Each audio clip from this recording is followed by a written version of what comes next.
Waziri wa usalama wa ndani Kipchumba Murkomen anazuru bonde la Kerio, kanda ya kaskazini mwa bonde la Ufa ni eneo la Chesongoch, kaunti ya Elgeyo Marakwet, kwa mkutano wa usalama kufuatia mkurupuko wa mashambulizi mapya ambayo yameshuhudiwa kwa zaidi ya mwezi mmoja sasa. Waziri huyo ameandamana na naibu inspekta jenerali wa polisi Eliud Lagat. Hebu tuungane moja kwa moja na mwanahabari wetu Macharia Mbugua ambaye yuko katika bonde la Kerio, eneo la Chesongoch, kama nilivyoarifu aweze kutupa mawili matatu. Macharia, mchana wa leo, je, wenyeji wanatarajia yapi ikizingatiwa shule zinafunguliwa wiki hii? Je, usalama wa wanafunzi ni mojawapo ya masuala ambayo Murkomen waziri atakuwa anatakiwa kujibu na kutoa mwongozo mchana wa leo? Karibu Macharia.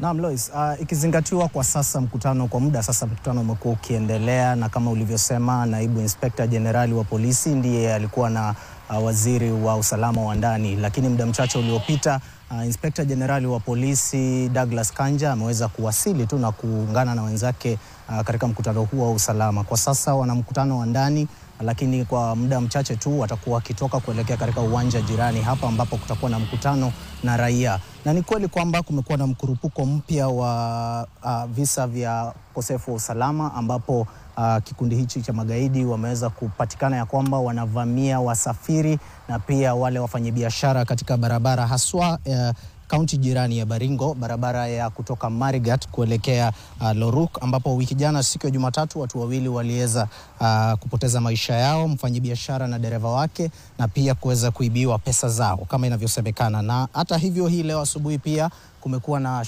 kisa cha mashambulizi katika eneo hilo tu, barabara hilo katika eneo ambalo mwenzangu alikuwa anasema pia mtu mmoja ameweza kupoteza maisha yake, lakini tunaongoja ambaye ni kamishna wa eneo hili zima la kaskazini mwa bonde la Ufa kuweza kudhibitisha tu pia yeye yuko mkutanoni.